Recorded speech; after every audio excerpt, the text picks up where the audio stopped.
Hello everyone, we're covering the famous story today. Well, famous enough for people to understand the reference. We're starting in Matthew chapter 14, verse 22. Remember, this is after Jesus feeds the 5,000. Immediately, Jesus made the disciples get into the boat and go on ahead of him to the other side while he dismissed the crowd. After he had dismissed them, he went up on the mountainside by himself to pray. When evening came, he was there alone, but the boat was already a considerable distance from land, buffeted by the waves because the wind was against it. During the fourth watch of the night, Jesus went out to them, walking on the lake. When the disciples saw him walking on the lake, they were terrified. "It's a ghost," they said, and cried out in fear. But Jesus immediately said to them, "Take courage, it is I. Don't be afraid." The boat the disciples were in was a rowboat, rowing in the middle of the Sea of Galilee during the storm early in the morning is probably one of the worst situations you could be in.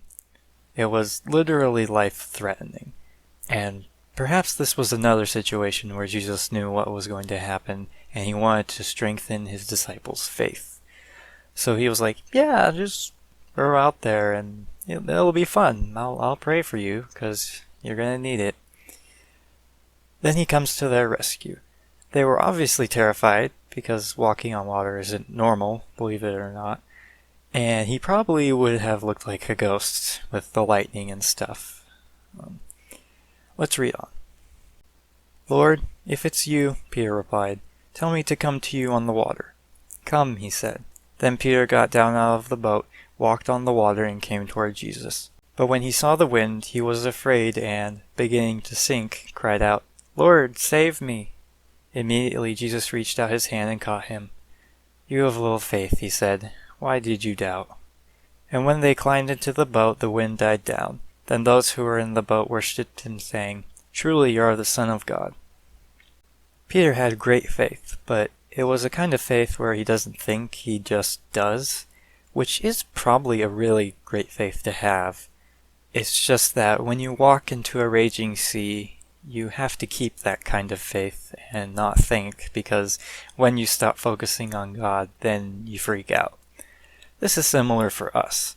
Sometimes we volunteer ourselves to do something for God's kingdom, or are maybe voluntold, and it's important to remember that God has you, because when you realize what you're doing, you realize that you're not strong enough. But just remember that God gives you strength. When they had crossed over, they landed at Gennesaret, and when the men of that place recognized Jesus, they sent word to all the surrounding country. People brought all their sick to him and begged him to let the sick just touch the edge of his cloak, and all who touched him were healed. Now let's go to John chapter 6, verse 22. The next day, the crowd that had stayed on the opposite shore of the lake realized that only one boat had been there, and that Jesus had not entered it with his disciples, but that they had gone away alone. Then some boats from Tiberias landed near the place where the people had eaten the bread after the Lord had given thanks. Once the crowd realized that neither Jesus nor his disciples were there, they got into the boats and went to Capernaum in search of Jesus. When they found him on the other side of the lake, they asked him, "Rabbi, when did you get here?" Jesus answered, "I tell you the truth. You are looking for me not because you saw miraculous signs, but because you ate the loaves and had your fill." This is a very important self-reflective moment. We often ask where Jesus was, but the real question should be, do you think what you wanted was worthy of God? And he could actually see their hearts, so he knew that their faith wasn't strengthened by the miracles, but their yearning for more was elevated. I know I can be like that sometimes. We can all work on that. But here's some more words from Jesus. "Do not work for food that spoils, but for food that endures to eternal life, which the Son of Man will give you. On him God the Father has placed his seal of approval." They asked him, "What must we do to do the works God requires?"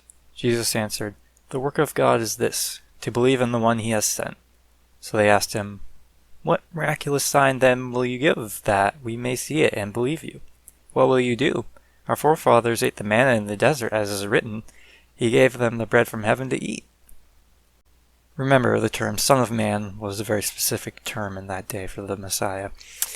It seems like the crowd kind of glossed over that fact and were just like, sure, that's cool, but what can I do to get what I want? Then Jesus says, accept me. Then they do a thing where, you know, in some movies where the heroes are going to an informant and the informant says something like, I don't know, I'm pretty forgetful, or maybe you could jog my memory. Then once the hero gives them some cash, then they give the information. The crowd was like that. They were like, I would like to believe you are the Messiah, but I just don't know. Maybe a miracle would convince me. I imagine that would have peed Jesus off, so he responds. Jesus said to them, I tell you the truth, it is not Moses who has given you the bread from heaven, but it is my Father who gives you the true bread from heaven. For the bread of God is he who comes down from heaven and gives life to the world. Sir, they said, from now on give us this bread. Then Jesus declared, I am the bread of life. He who comes to me will never go hungry, and he who believes in me will never be thirsty. But as I told you, you have seen me, and still you do not believe. All that the Father gives me will come to me, and whoever comes to me I will never drive away. For I have come down from heaven, not to do my will, but to do the will of him who sent me. And this is the will of him who sent me, that I shall lose none of all that he has given me, but raise them up at the last day. For my Father's will is that everyone who looks to the Son and believes in him shall have eternal life, and I will raise him up at the last day.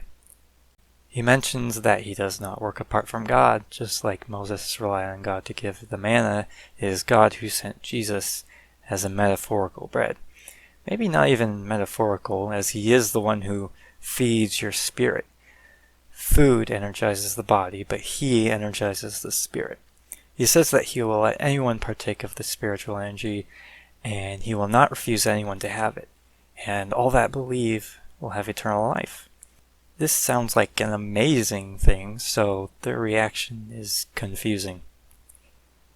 At this, the Jews began to grumble about him because he said, I am the bread that came down from heaven.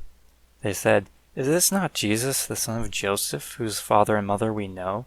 How can he say, I came down from heaven? Then Jesus responds again, and you may notice that he is just repeating himself to try to get it through their thick skulls. Stop grumbling among yourselves, Jesus answered.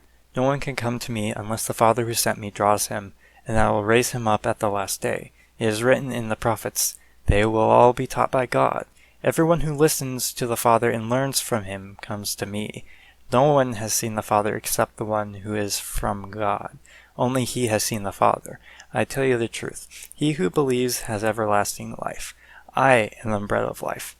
Your forefathers ate the manna in the desert, yet they died.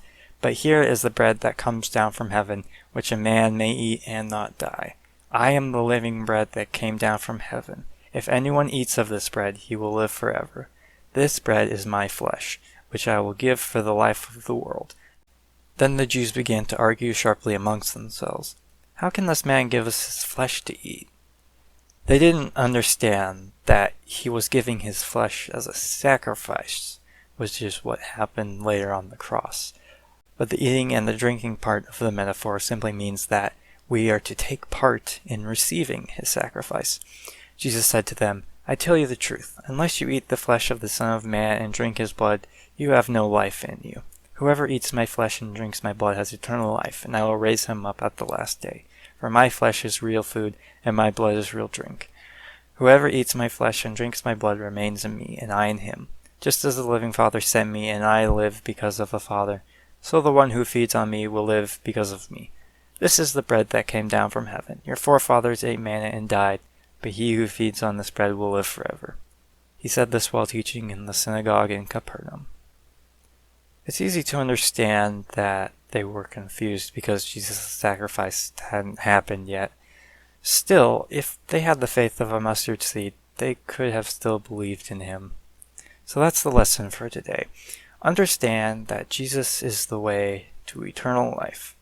We only need to be a follower of Christ. Thanks, everyone.